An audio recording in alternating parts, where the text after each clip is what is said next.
लक्ष्मीच्या पावलांनी या मालिकेच्या 13 डिसेंबरच्या भागामध्ये चिडलेली काजू सांगत असते, आता न मी त्या चांदेकरांच्या घरात जाणारच असं म्हणत 4-5 टपोरी मुलांना गोळा करून काजू आता चांदेकरांच्या घरात जायला निघालेली असते.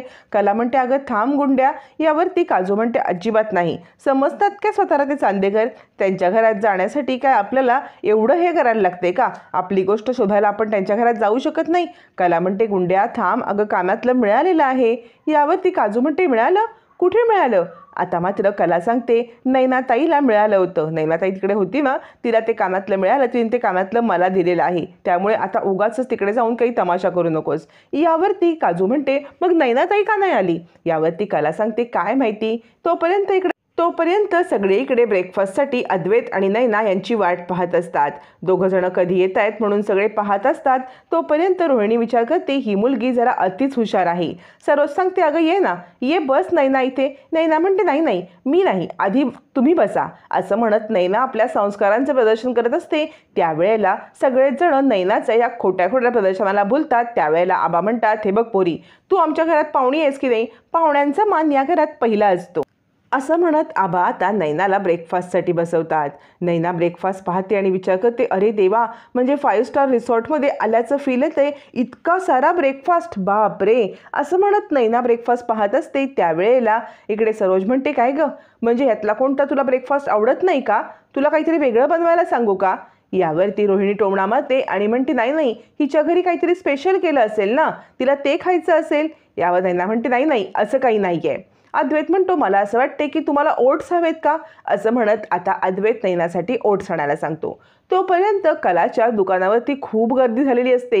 सगळेच जण आता कलाकडून मूर्तीकडून घेण्यासाठी उत्सुक असतात. रॉकेट म्हणतो, थांबा. तितक्यात कला येते आणि म्हणते, काय झालं? यावरती सगळे लोक म्हणतात, अद्वैत चांदेकर यांच्या इथली मूर्ती तुम्ही बनवलीत ना, म्हणजे इतक्या श्रीमंत लोकांच्या घरामध्ये तुम्ही मूर्ती बनवता, तर आम्हाला सुद्धा तुमच्याचकडून मूर्ती बनवून घ्यायची आहे. कला विचार करते, अरे देवा, म्हणजे ह्या श्रीमंत लोकांच्या घरी मी मूर्ती बनवली म्हणून माझी कला आता विकली जाणार का? ते काही नाही असं म्हणत कला त्या लोकांना समजावण्याचा प्रयत्न करत असते. तोपर्यंत अद्वैत सांगत असतो, मॅडमसाठी तुम्ही ओट्स घेऊन या. नैना विचार करते, येऊ, हे काय, इतकं चांगलं पंचपक्वान्नाचं ब्रेकफास्ट असताना काय ओट्स काय खायचे? त्यामुळे आता कलाला एक गोष्ट आठवते, ज्या वेळेला नैना घरी सामान घेऊन आलेली असते आणि देवी आईच्या पालखीला गोडधोड करायला सांगत असते आणि कलाच्या तोंडातलं वाक्य नैनाला आठवतं की देवी आई पालखी निघते तेव्हा सगळ्या भक्तांकडे लक्ष ठेवून असते. कोण काय खाते, गोडधोड खाणाऱ्या माणसाला ती वर्षभर खुश ठेवते. असं म्हणत आता इकडे कलाचं वाक्य चोरत नैना सांगते, देवी आईची पालखी आली ना, तर आपण हे असे ओट्स वगैरे खायचे नसतात. म्हणजे मी पण खाणार नाहीये आणि तुम्ही पण खाऊ नका. देवी आईच्या पालखीच्या दिवशी गोडधोड खायचं असतं. म्हणजे देवी आई वर्षभर आपल्यावरती लक्ष ठेवते, आपल्या सगळ्या प्रॉब्लेम सॉल्व्ह करते. असं म्हटल्यावरती आता अद्वैतची काकी म्हणते, खरंच म्हणजे हल्लीच्या जनरेशनला या गोष्टी कुठे लक्षात येतात? पण नैना, तू ग्रेट आहेस, म्हणजे तुला या गोष्टी सुद्धा लक्षात येतात. खरंच वहिनी खूप चांगली मुलगी आहे. दिसायला जितकी सुंदर आहे तितकीच तिचं बोलणं पण गोड आहे. खोटं बोलून नैना सगळ्यांना इम्प्रेस करत असते. सरोज तिच्याकडे पाहतच असते. काकी म्हणते, खरंच म्हणजे या जनरेशनला ज्या गोष्टी कळत नाहीत त्या गोष्टी तू बोलून दाखवल्यास. अशा गप्पा टप्पा चालू असतात. नैना मात्र एक खोट्यावर खोटं बोलत असते. रोहिणी विचार करते, किती खोटारडी आहे ही, म्हणजे हिला न अवॉर्ड मिळाला पाहिजे खोटं बोलण्याचा. त्यावेळेला आता मात्र रोहिणी मुद्दाम तिला काहीतरी बोलून तिच्याकडून सत्य काढून घेण्याचा प्रयत्न करत असते. अद्वैत मात्र इम्प्रेस झालेला असतो आणि तो सुद्धा सगळा चमचमीत ब्रेकफास्ट करायला तयार होतो. इकडे आता संगीता घाबरलेली असते आणि विचार करते, देवी आई, बराच उशीर झाला, माझी नैनी आली नाही. कला पण तिकडे गेले, काहीतरी गडबड तर झाली नसेल ना? सगळं काही ठीक कर, माझ्या मुलींना सुखरूप घरी आण.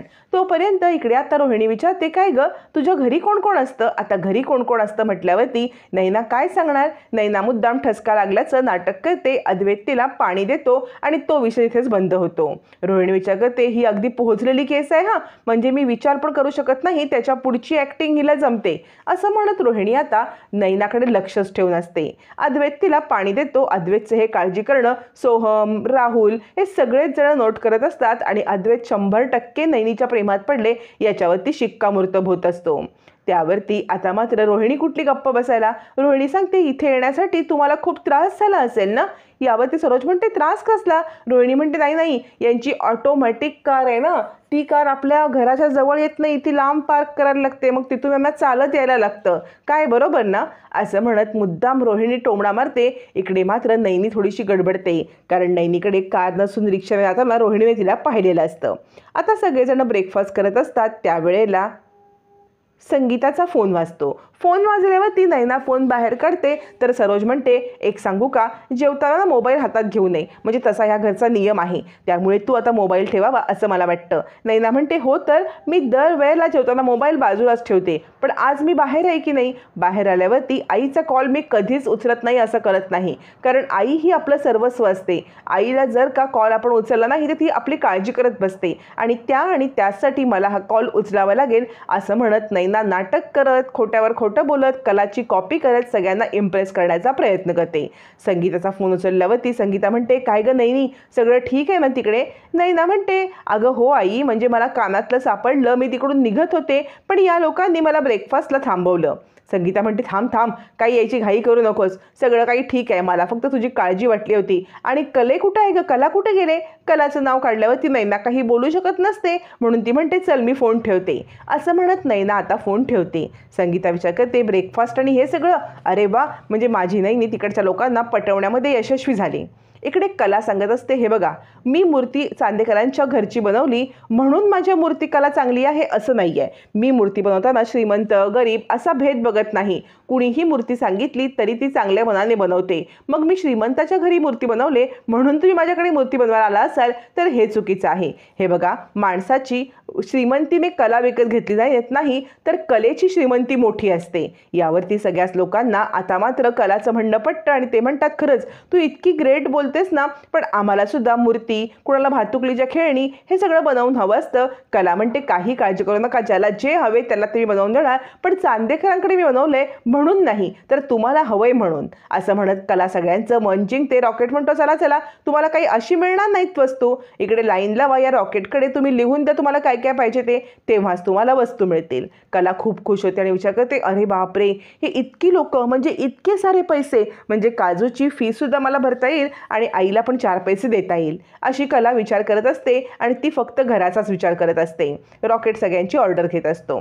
मग आता अद्वैत आणि नैना बसलेले असताना अद्वैत म्हणतो, एक प्रश्न विचारू का, म्हणजे पैसा की शिक्षण. आता पुन्हा इकडे नैनाला कलाताईचं बोलणं आठवतं. कला काजूला सांगत असते, हे बघ, शिक्षण तर महत्त्वाचं आहे, पण तितकाच पैसा महत्त्वाचा आहे, आणि शिक्षण हे फक्त काही पुस्तकी नसतं. आता बघ ना, माझी ही कला हे मी शिकूनच शिकलेली आहे की नाही, आणि या कलेतून मला पैसा मिळतोय, म्हणजे माझ्या शिक्षणातून मी पैसा कमवला तर तो उपयोगाचा. इकडे तेच वाक्य चिपकवत नैना म्हणते, म्हणजे कसं आहे ना, शिक्षण असं हवे की त्याच्यामधून आपण पैसे कमवू शकतो, कारण पैशाशिवाय काहीच चालत नाही. पैसे असल्याशिवाय आपण जगू शकत नाही, म्हणून शिक्षण पण महत्त्वाचा आणि पैसा महत्त्वाचा. शिक्षण की पैसा नाही, शिक्षण आणि पैसा, असं म्हणत ती अद्वैतला इम्प्रेस करत असते.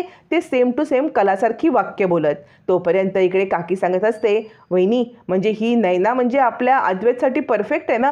सरोज म्हणते, पण तरीसुद्धा माझ्या मनात एक प्रश्न आहे की हिला आमंत्रण दिलं कुणी. हिला आमंत्रण दिलं म्हणजे आपण तिला ओळखत असणार ना, कारण आपण कुणालाही आमंत्रण दिलेलं नाही आहे. मग आबांना सुद्धा आठवत का नाही आहे की हिचं घराणं कोणतं आहे ते.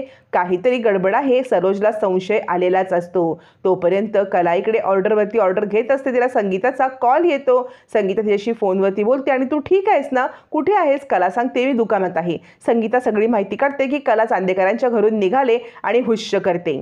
आता मात्र कला सगळ्यांच्या ऑर्डर घेते. तोपर्यंत सरोज सांगत असते, हे बघ, तुझ्यानं आई वडिलांना आमच्या घरी घेऊन ये, असं म्हणत नैनाला ती आता आणायला सांगते. तोपर्यंत संगीता सांगत असते, हे बघ, त्या अद्वैत चांदेकर यांच्यामुळे तुला इतक्या ऑर्डर मिळाल्या ना. यावरती कला म्हणते, बिलकुल नाही, मला माझ्या टॅलेंटवरती ऑर्डर मिळाले, मला कुणाचीही उपकार नको, आणि ह्या माजोरड्या लोकांची तर बिलकुल नको.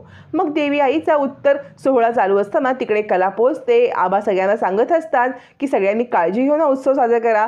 तोपर्यंत अद्वैत पण सगळ्यांना सांगत असतो, आणि समोर कलाला पाहतो. आता या देवी आईच्या उत्सवामध्ये स्वतः कला अद्वैतचा जीव वाचवणार आहे, आणि अद्वैतच्या हातून कलेच्या भांगेमध्ये कुंकू भरलं जाणार आहे.